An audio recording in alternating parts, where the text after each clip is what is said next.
Thank you very much to Loctopus to give me this platform to share my experience and knowledge with all the future judicial aspirant. And today we are here to talk about Target Judiciary, a multi-state preparation strategy. एक student जब law में आता है तो law के field में हर एक student का एक सपना होता है कि हम जुडिशरी का एग्जाम क्वालिफाई करें.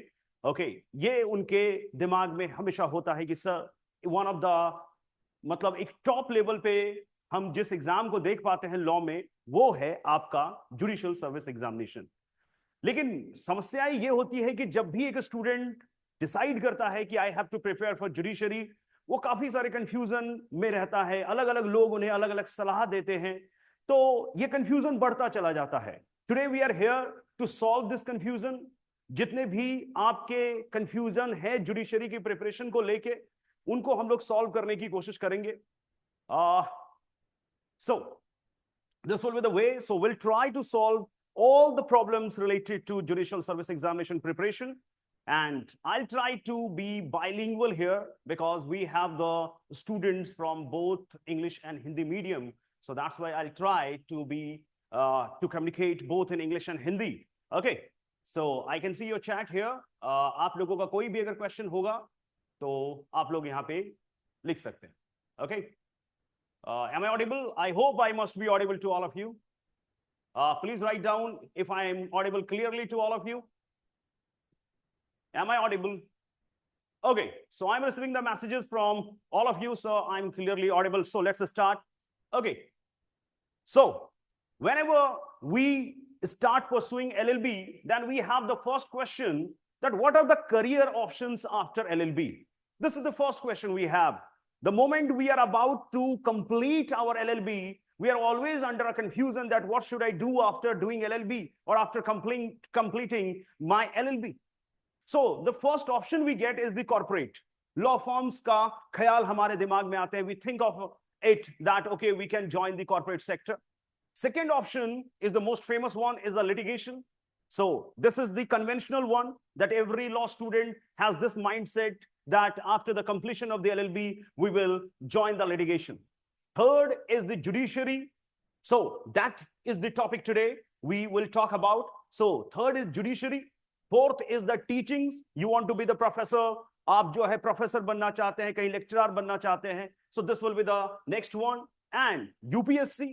UPSC has also the law option. UPSC में भी अगर आप देखेंगे तो you will be finding the law option there for the Union Public Service Commission examinations as well.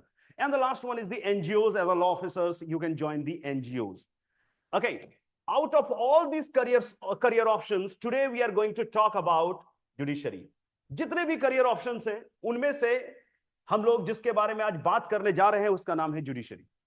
कि sir, how to prepare this part and what is the importance of this part? How much importance can be given to the preparation of the judiciary? Or in short word, if I ask that, the statement will be, why judiciary? This is the first question we have. Why judiciary? Then I would like to tell you everybody, एक मैंने कई साल पहले एक statement दिया था कि आसमान पाने की कोशिश करो, सूरज और चांद अपने आप मिल जाते हैं. What does it mean? It simply means कि अगर कोई स्टूडेंट जुडिशरी की तैयारी करता है, अगर वो जुडिशरी के सिलेबस को कंप्लीट करने की कोशिश करता है, तो ऑटोमेटिकली वो एपीओ को कवर कर सकता है. देखिए, एपीओ अगर एक पब्लिक प्रोसिक्यूटिंग ऑफिसर बनना चाहते हैं तो आपको बेसिकली क्रिमिनल लॉस पे कमांड करना है. So if you are preparing for the judiciary, it will automatically give you the command for the APOs or ADA. Okay, whatever the name you want to call it, you can easily prepare for it. Some students say, sir, we would like to prepare for our LLM entrance examinations. I tell you, if you are preparing for the judiciary, all the syllabus of the LLM entrance examinations are already included in the judiciary. Okay. This next point is, you will be finding some student, आप लोग कभी-कभी देखेंगे कुछ बच्चों को, they always say the point कि sir seniors जो है वो litigations में हमें कुछ सिखाते नहीं हैं. They don't teach us anything in the litigation. And I always say the seniors teaches you, but you are not capable to learn. Then they say, sir, how is it possible? I have been with the seniors for last 3 to 6 months, but they haven't taught us anything. I would like to tell, if you have information, if you have a knowledge, if you have a command over the law, and then you are joining a senior, then whatever the senior are doing, you can easily observe and learn. So the one of the method of learning is the observation. Teaching is not always the method of the learning. Learning का एक method observation भी है.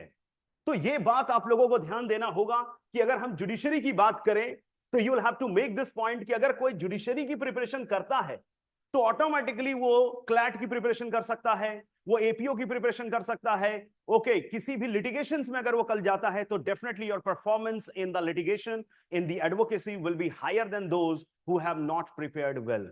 Because when you prepare for the judiciary, you get mastery over almost 30-40 papers, subjects. Okay, so that's why it's very important that you should prepare for the judiciary. But the moment we think for the judiciary, we start getting confusion. Sir, what should I do? How can we prepare? Which state is better? Okay, so now if we talk about Hindi speaking states, then we'll be finding there are the multiple Hindi speaking states. The students are confused that which is the best one, where should I join? तो बच्चा जो है वो confuse हो रहा होता है कि कौन से स्टेट की तैयारी कब करनी चाहिए, और कुछ गलतियां वो कर जाता है जो उसे भविष्य में उन जुडिशियल सर्विस एग्जामिनेशन को क्वालिफाई करने में दिक्कत आने लग जाती है. तो आज मैं उसी पॉइंट्स पे बात करने वाला हूं ताकि जब आप कल जाके तैयारी करें तो आपसे ये गलतियां ना हो और आप जो है एक बेहतरीन डिसीजन ले पाएं. तो इसी पॉइंट को देखते हुए will be starting with discussing okay multiple states. 9 states को हम लोगों ने टारगेट किया है. So will be targeting these 9 states. तो आज हम लोग जो जुडिशियल सर्विस के बारे में बात करेंगे वो ये 9 स्टेट्स के बारे में हम लोग बात करने वाले हैं. We are going to talk about these 9 states. Please mark this lines. UP, Rajasthan, Haryana, Jharkhand, Chhattisgarh, Uttarakhand, Delhi, MP and Bihar. ये हमारा आज टारगेट है जिसको हमें डील करना है. तो आइए देखते हैं एक एक करके. सबसे पहले स्टार्ट करते हैं उत्तर प्रदेश से. अच्छा, before I start with the UP, let me tell you few points more. Whenever you think of the judicial services, जब भी आप जुडिशरी की तैयारी करने के लिए सोचे तो अपने दिमाग में पहला पिक्चर क्लियर करिए कि जुडिशरी का जो एग्जाम है वो 3 स्टेजेस में होता है. Make the point clear. पहला होगा प्री, दूसरा है मेंस और तीसरा है आपका जो है हमारा इंटरव्यू. गुजरात को हमने इस बार इंक्लूड नहीं कराया है क्योंकि इस बार का हमारा जो सेशन है वो 9 स्टेट्स को लेकर ही है, तो सारे स्टेट्स हम लोगों ने इंक्लूड नहीं कराया है. डेफिनेटली नेक्स्ट टाइम हम गुजरात पे भी बात करेंगे, लेकिन आज हम लोग जो है ये 9 स्टेट्स को कवर कर रहे हैं जो कि हिंदी स्पीकिंग स्टेट्स हैं. गुजरात में आपको पता है कि गुजराती वहां पे एक लैंग्वेज है. Okay, so let's try to Niveti, be relaxed. I'll be giving you all the information regarding all these states. So at first, make the first point clear in your mind that there will be the 3 stages examination. At first, there will be the prelims, which will be the MCQ based examination. तो prelims में जो है वो आपसे MCQ based examination है. यहाँ पे आपके मल्टीपल चॉइस क्वेश्चंस होंगे, यानी कि आपको ABCD 4 ऑप्शंस दिए जाएंगे और इनमें से आपको एक ऑप्शन चूज करना है. So एक बात और याद रखिएगा. I would like to tell you one more point here. That pre के मार्क्स नहीं जोड़ते हैं आपके फाइनल सिलेक्शन में. Pre is just a qualifying. ये सिर्फ क्वालिफाइंग होता है, इसके मार्क्स नहीं जोड़े जाते हैं. So make this point clear. These marks will not be added at all.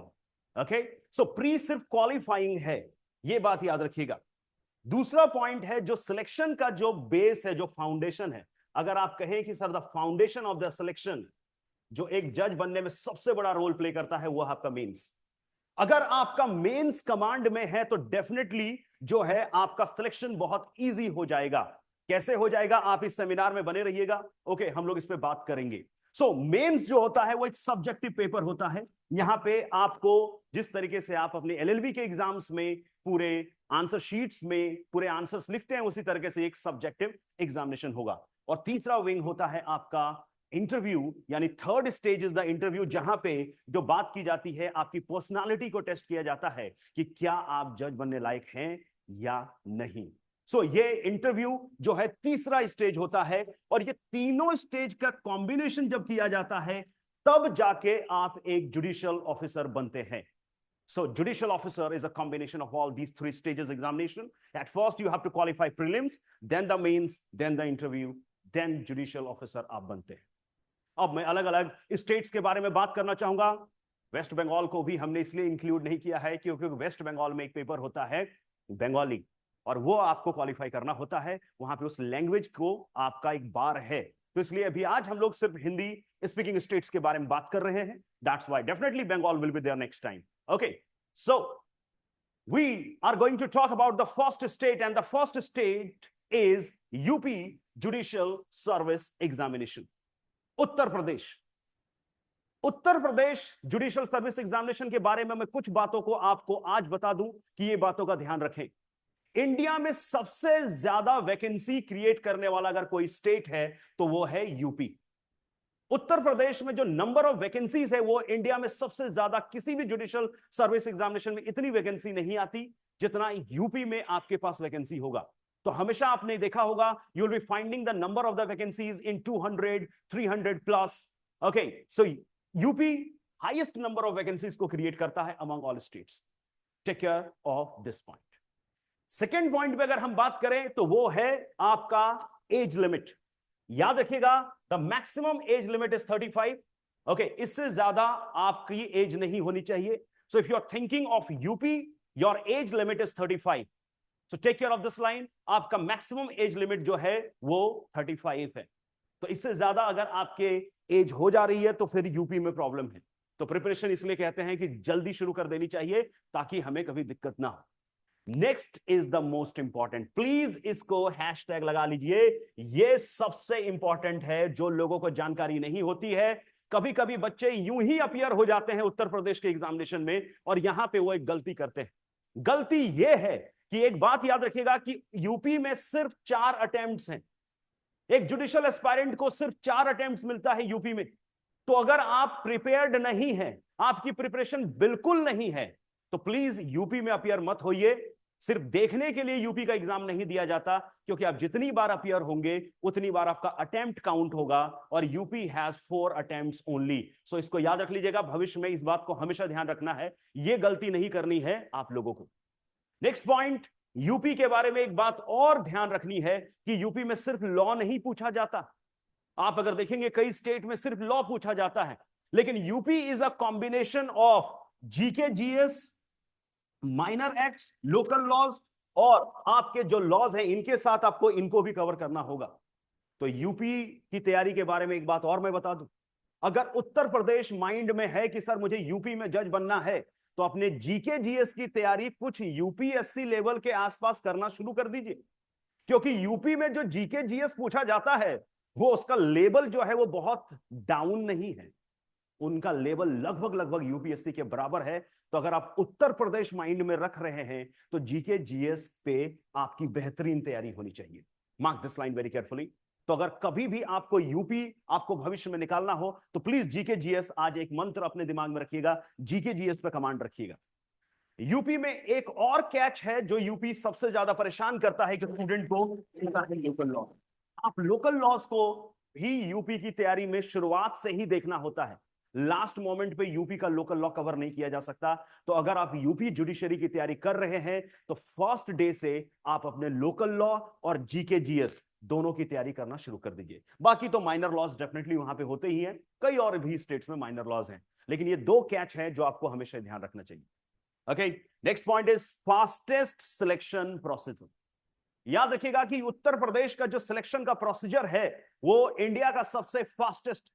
Okay, so remember this point. So I thought the video is this, and if the language is, it will be just I'm trying to mix both the languages because we have the students from both the areas, so that's why I have to mix. So Mohammed, okay, I would like to convey the messages both in English and Hindi. Okay, I hope you will be able to understand this point. Okay, so we have the mixed crowd, so I'll have to mix both the languages. Okay, I hope you are able to understand. So fastest selection process, what does it mean? Let me tell you one point in a very clear manner. Okay, if you talk about UP, in among all the state, the selection procedure of UP is the fastest one. Within 2 to 3 months, they declare the result. So from pre to the mains to the interview, they don't take much time. So if you're thinking that I want to qualify in a faster sense, okay, then you should. So how to prepare and appear for judicial services along with a full-time job? It is possible. Be relaxed and just continue with this webinar. At the end, you will be finding all your answers. be relaxed. Okay, just listen to me carefully. You will be finding all your answers. That's my promise to all of you. Okay, unless and until we'll not answer all your questions, we'll not leave and end the webinar. Okay, so be relaxed and confident. Thank you very much, everyone. Let's deal with this point.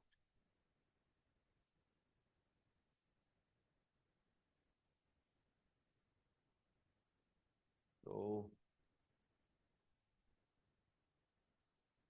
am I visible to all of you?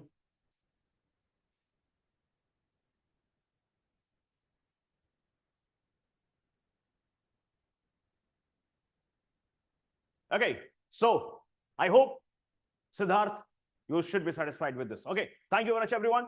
So this is the fastest selection process. जब मैं UP की बात कर रहा हूं तो एक बात याद रखिएगा कि यहाँ का जो प्रोसेस है वो बहुत ही फास्ट है.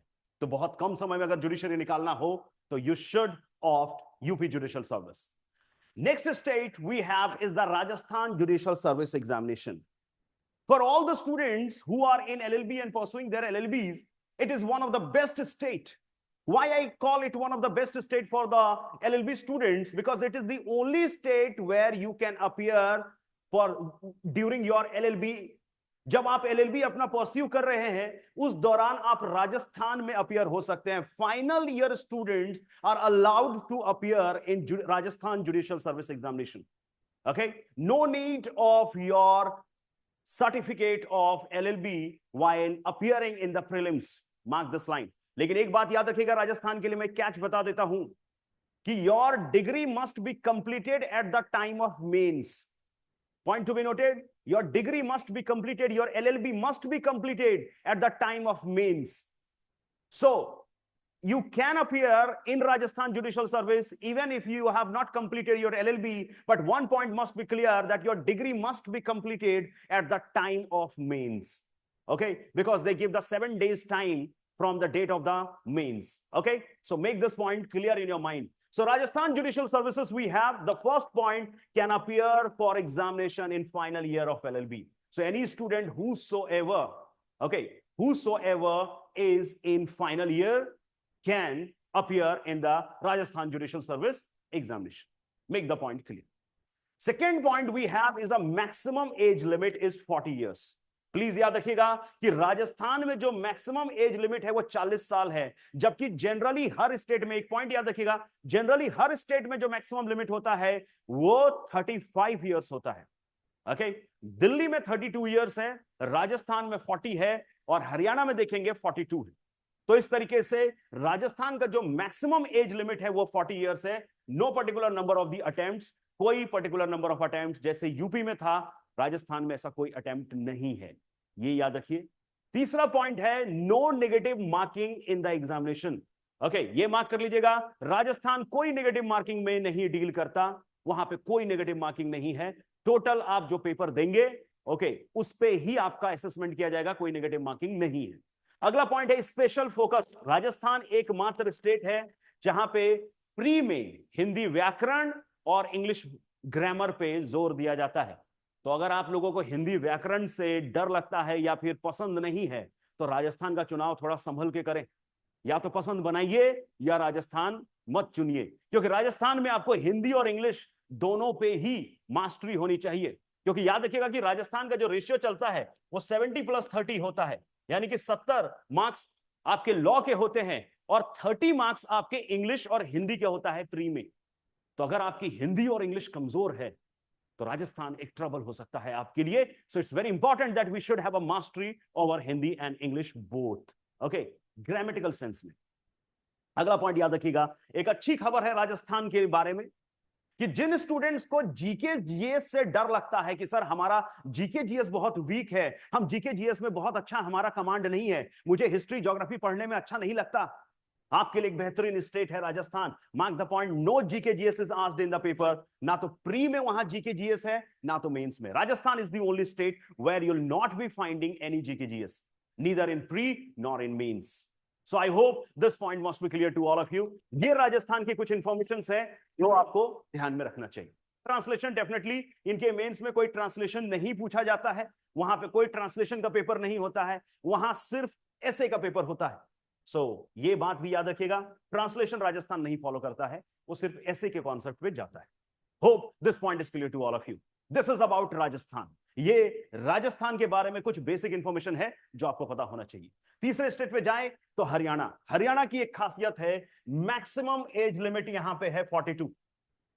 तो जिन लोगों को लग रहा है कि उम्र हो चुकी है, अब हम जुडिशियल सर्विस एग्जामिनेशन में अपियर नहीं हो सकते हैं, अभी भी एक उम्मीद बाकी है, and that is Haryana judicial service.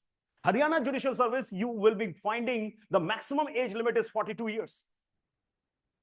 Mark this line. तो ये मार्क कर लीजिएगा, हरियाणा 42 है. No there is negative marking. लेकिन हरियाणा के बारे में एक बात याद रखिएगा कि वहां पे नेगेटिव मार्किंग है, एंड दैट इज 1/5. 1/5 का नेगेटिव मार्किंग है वहां पे हरियाणा में. तो थोड़ा सा संभल के हरियाणा का प्री देते वक्त ये बात जरूर ध्यान रखना चाहिए कि वहां पे नेगेटिव मार्किंग का स्कीम है. तो आप इस बात को भी ध्यान रखिएगा कि हर क्वेश्चन अटेम्प्ट नहीं कर देना है. ये सुनो, किसी भाई गलत सही कुछ भी हो टिक लगाते जा रहे हैं, ये ध्यान रखिएगा. लेकिन हरियाणा की एक खासियत और है, ये याद रखिएगा, Haryana is the only state, Haryana is the only state which has 5 options. Haryana के जुडिशियल सर्विस एग्जामिनेशन में 5 ऑप्शंस होते हैं. आप लोगों ने अक्सर देखा होगा एमसीक्यू में 4 ऑप्शंस देखा होगा, A B C D. Haryana में ई भी है.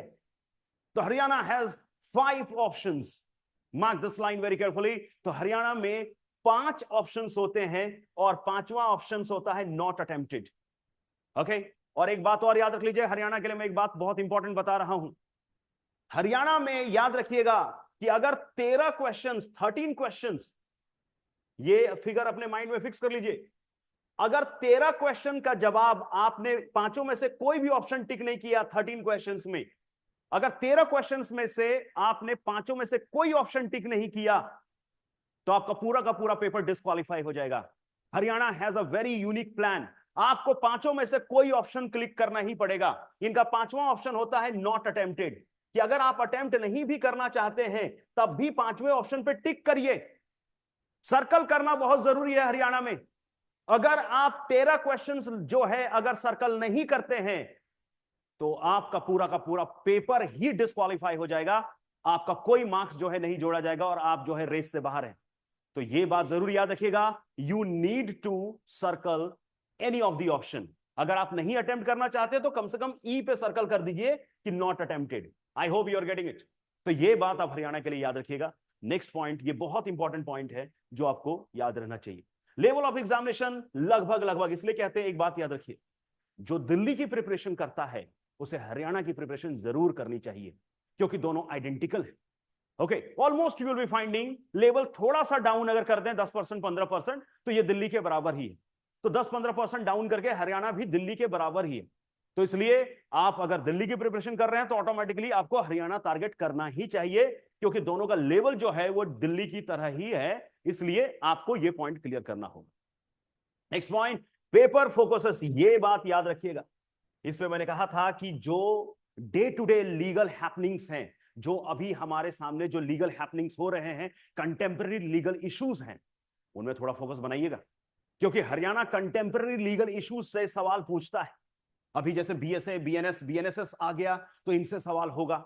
अगर कोई भी लॉ में डेवलपमेंट हो रहा है डे टू डे बेसिस पे तो हरियाणा उस पर फोकस करता है.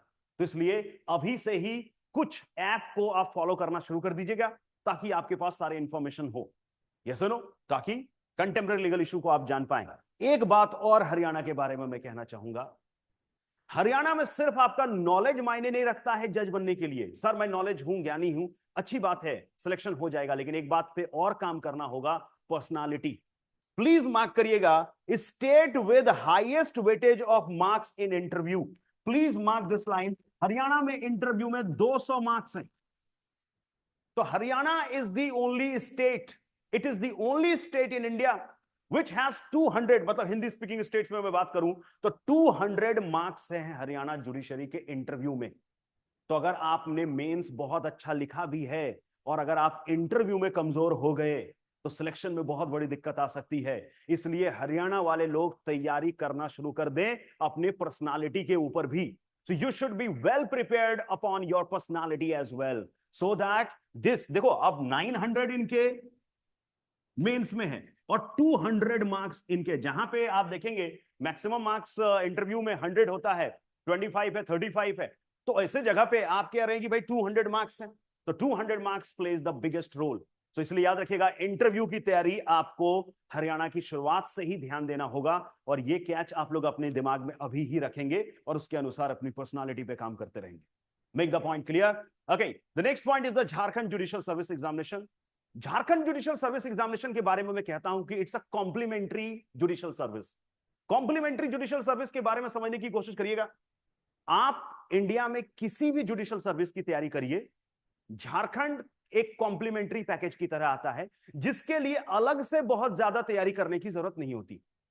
तो आप दिल्ली की तैयारी कर रहे हैं, झारखंड का सिलेबस ऑटोमेटिकली वहां इंक्लूडेड होगा 5-10% डेविएशन के साथ, और बहुत इजी होता है। सिर्फ 5 पेपर हैं। झारखंड इज द स्टेट जिनमें सिर्फ 5 पेपर प्री में पूछे जाते हैं, और 10 क्वेश्चन इंग्लिश के, 10 क्वेश्चन आपके नॉर्मल जीके जीएस के। तो झारखंड एक कॉम्प्लीमेंट्री एग्जाम की तरह है, और हर स्टूडेंट जो भी बाकी स्टेट्स की तैयारी कर रहा है उसे झारखंड देना ही चाहिए, क्योंकि झारखंड के लिए कोई स्पेशलाइज्ड प्रिपरेशन की आवश्यकता नहीं होती है। So when we are talking about Jharkhand, number 1, maximum age limit is 35 years maximum age limit है। लेकिन अगला पॉइंट मार्क करिएगा, झारखंड के लिए एक पॉइंट बहुत जरूरी है। One of the most important point is enrollment. This is the line, you please mark this line very carefully. If you are thinking about Jharkhand, enrollment is a mandatory thing. If you are not enrolled with the bar council, you cannot appear in Jharkhand Judicial Service Examination. So it is very important that you must be enrolled with the Bar Council of India, so that it will be easy for you to appear in the examination. Otherwise, you will not be able to fill the form or appear in the examination. Okay, make the point very clear. So enrollment as an advocate is very important. Next point, only 5 subjects in the prelims. I told you, Jharkhand is the only state which has only the 5 subjects: CPC, CRPC, IPC, evidence and contract. ये 5 paper अगर आपके command में है, अगर आपने तैयारी किया है, सिर्फ 5 पेपर। बाकी स्टेट्स को देखेंगे 20, 30, 40 पेपर्स तक भी चले जा रहे हैं, लेकिन झारखंड सिर्फ 5 पेपर पे आपको जज बनाता है, प्रीलिम्स की एंट्री कर देता है, और इन 5 के अलावे कुछ पेपर्स और जुड़ के मेंस हो जाता है। मेंस में झारखंड में कोई जीके जीएस नहीं है। फिर से मैं रिपीट कर दूं, मेंस में झारखंड में कोई जीके जीएस नहीं। ये अगला पॉइंट है जो आपको मार्क करना है। पोस्ट, एक चीज और याद रखिएगा, झारखंड में अगर आपका एलएलएम है तो झारखंड में आपके लिए एक प्लस पॉइंट है। क्यों प्लस पॉइंट है? Let me tell you. Suppose that a नाम के स्टूडेंट का आया 795 मार्क्स, बी स्टूडेंट का भी आया 795 मार्क्स। अब बताइए किसको जज बनाया जाएगा? ए का भी 795 मार्क्स है और बी का भी 795 मार्क्स है, और एक पोस्ट है, मात्र एक सीट के लिए फाइट हो रहा है। हु विल बी द जज, ए और बी? आप कहेंगे सर यहां तो टाई है दोनों के बीच में। तो ऐसे केसेस में जिनके पास एलएलएम की डिग्री होगी उन्हें प्रेफरेंस दिया जाएगा। So in that particular case, the person possessing the degree of the LLM will be preferred here. So I hope you are getting this point. This is the next point, post-graduation. No GK GS in mains. I told you, even you talk about the prelims, only 10 marks. Out of 100, only 10 marks are from GK GS. So if you're thinking, if your GK GS is not that much sound and you don't like GK GS, so one option is Rajasthan, which has 0 GK GS. And in Jharkhand, you'll be finding only 10 questions in the pre. In mains, there is no GKGS, and even in the pre, only 10 questions. So if your GKGS is not that much sound, you can opt Jharkhand as well.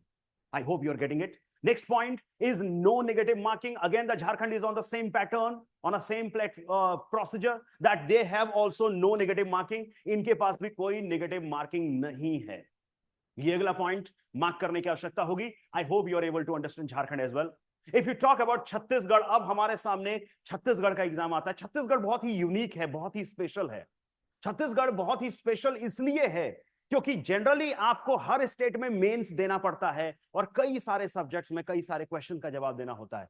2 minute आप देखिए छत्तीसगढ़ में क्या खासियत है। पहली बात तो अगर छत्तीसगढ़ की बात करें तो मैक्सिमम एज लिमिट 35 है, जो कि कॉमन है। नेक्स्ट पॉइंट है लेवल ऑफ क्वेश्चन। इसका प्री का जो है इजी होता है। अगर आप इसके प्री में देखेंगे तो प्री में इसका जो लेवल ऑफ क्वेश्चन है वो इतना टफ नहीं है। अगर नॉर्मल आपको बैरेक्ट पे नॉर्मल भी अगर मास्टरी है हेडिंग्स के साथ कुछ पॉइंट्स पे, तो आसान से आप छत्तीसगढ़ निकाल सकते हैं। एक पॉइंट है माइनर एंड लोकल लॉस पे, थोड़ा सा फोकस आपको माइनर और लोकल लॉस पर छत्तीसगढ़ के लिए करना पड़ता है।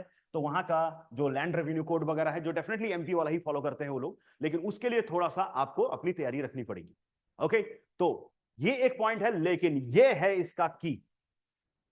मेंस में इनका जो मेंस का एग्जामिनेशन है, please remember when we talk about Chhattisgarh, there mains examination is absolutely different than other examinations. In the mains, they have no this mains right answer writing. They ask you the judgments only. तो ये mains में आपसे पूछते हैं judgment writing, issue framing, charge framing और language के एक paper. ये सुनो, तो छत्तीसगढ़ सिर्फ जजमेंट और चार्ज और इशू पे चलता है. ये आपके बाकी स्टेट्स की तरह कोई प्रॉपर तरीके का इनका मेंस नहीं है. इनका मेंस बहुत डिफरेंट है. सो ये भी एक पॉइंट है कि अगर आपको लगता है कि मेंस में थोड़ी दिक्कत आ रही है तो छत्तीसगढ़ एक बेहतरीन जगह हो सकता है जहां पे आपको सिर्फ जजमेंट राइटिंग करना है. So this will be one of the good place where you can think about कि भाई यहां पे अगर मेरा लॉ में बहुत बाकी चीजों को लिखने में दिक्कत आती है तो आप छत्तीसगढ़ की भी तैयारी कर सकते हैं. This is the next point. No negative marking. Chhattisgarh में भी आपको देखें कि इजी भी है और नेगेटिव मार्किंग भी नहीं. So you will be finding कि यहां पे नेगेटिव मार्किंग को भी साइडलाइन किया गया है. So easy plus no negative marking. I hope you are able to understand Chhattisgarh as well. And the next is Uttarakhand. अब अगला जो पेपर है जिस पे मैं बात करने जा रहा हूं वो है उत्तराखंड जुडिशियल सर्विस एग्जामिनेशन. एक बात उत्तराखंड के लिए आपको अगर बोलोगे सर थोड़ा सा अगर आप हल्का सा नेगेटिव बोलना चाहेंगे उत्तराखंड जुडिशियल सर्विस एग्जामिनेशन के लिए, तो इसकी सिर्फ एक ही समस्या है कि इनके नंबर ऑफ सीट्स जो होते हैं, जो वैकेंसी आती है वो बहुत ज्यादा नहीं आती. जैसे उत्तर प्रदेश में देखोगे तो आप हंड्रेड्स में वैकेंसीज देख रहे हैं, यहाँ पे लेस देन 100 में वैकेंसीज होती है, बहुत कम वैकेंसी आती है. ओके, लेकिन आज भी दिल्ली एनसीआर के लोगों का जो है फर्स्ट प्रायोरिटी में उत्तराखंड, डेफिनेटली उत्तराखंड को अपने प्रायोरिटी लिस्ट में वो रखते हैं. ओके, क्यों? Because of the weather and everything. So अब उत्तराखंड की अगर बात करें तो सर उत्तराखंड का पैटर्न क्या है और क्या हमें कुछ बातों का ध्यान देना चाहिए. देखिए, पहली बात, अगर उत्तराखंड जुडिशियल सर्विस के लिए सोच रहे हैं 35 का लिमिट है, ये वर्ड को मार्क कर लीजिए, इंटरनेशनल लॉ. अगर आप कॉलेजेस में हैं तो please take care of your international law. Uttarakhand is the state is जहां पे आपके इंटरनेशनल लॉ से क्वेश्चंस होते हैं. तो आप तैयारी रखिएगा उत्तराखंड की, अगर बारे में सोच रहे हैं तो इंटरनेशनल लॉ आपके मास्टरी में रहे, ये बात भी ध्यान रहे. ये सुनो, नेक्स्ट पॉइंट जो हमारे सामने है वो है updated with latest legal development. यानी कि एक बात याद रखिए कि अगर उत्तराखंड सोच रहे हैं और contemporary legal issues, legal developments आपका वीक है तो भाई उत्तराखंड तो भूल जाइए. उत्तराखंड निकलता ही उन्हीं का है जो अपडेट रख रहे हैं लीगल इश्यूज के साथ. तो आपको कंटेम्पररी लीगल इश्यूज, जो मुद्दे हैं, जो घटनाएं हैं, जो इवेंट्स हैं, that must be in your mind to get through this Uttarakhand Judicial Service examinations. Next is computer practical exam in the mains. देखिए, उत्तराखंड की खासियत और है, यहां पे कंप्यूटर की जानकारी आपको होनी चाहिए. तो डिजिटल इंडिया जो कॉन्सेप्ट है उसको जुडिशरी में अगर देखें तो उत्तराखंड बहुत ज्यादा उसको सार्थक कर रहा है और कहता है कि भाई कि आपको कंप्यूटर की जानकारी तो होनी चाहिए. तो अब अगर रैम और रोम नहीं जानते कि रैम क्या होता है सर और रोम क्या होता है, तो प्लीज जानकारी बढ़ाइए, तभी उत्तराखंड में आइए. ये सुनो. सो नेक्स्ट पॉइंट है हमारे सामने कॉन्स्टिट्यूशन. ये वर्ड मत भूलिएगा, दो शब्द उत्तराखंड वालों को नहीं भूलना चाहिए, एक है इंटरनेशनल लॉ और दूसरा है कॉन्स्टिट्यूशन ऑफ इंडिया. ये की फैक्टर्स हैं उत्तराखंड जुडिशियल सर्विस को क्वालिफाई करने के लिए. So if you are thinking about the Uttarakhand, please get a command over these subjects and these areas. Okay, so this is the way. अभी तक मैंने 6 states पे डील किया है. ओके, अब इस वेबिनार में आगे के जो स्पीकर होंगे वो अभी आगे आपको इन स्टेट्स के आगे लेके जाएंगे और वो स्ट्रेटेजी भी देंगे कि किस तरीके से 9 के 9 स्टेट्स की तैयारी की जा सकती है. ओके, मैं यहां पे अपने इस जो सेशन को, इस कम्युनिकेशन को यहां पे थोड़ी देर के लिए विराम देता हूं और अब ये सेशन आगे जो है वो नेक्स्ट स्पीकर लेके जाएंगे. Thank you very much everyone and God bless you. Okay, thank you very much. Take care.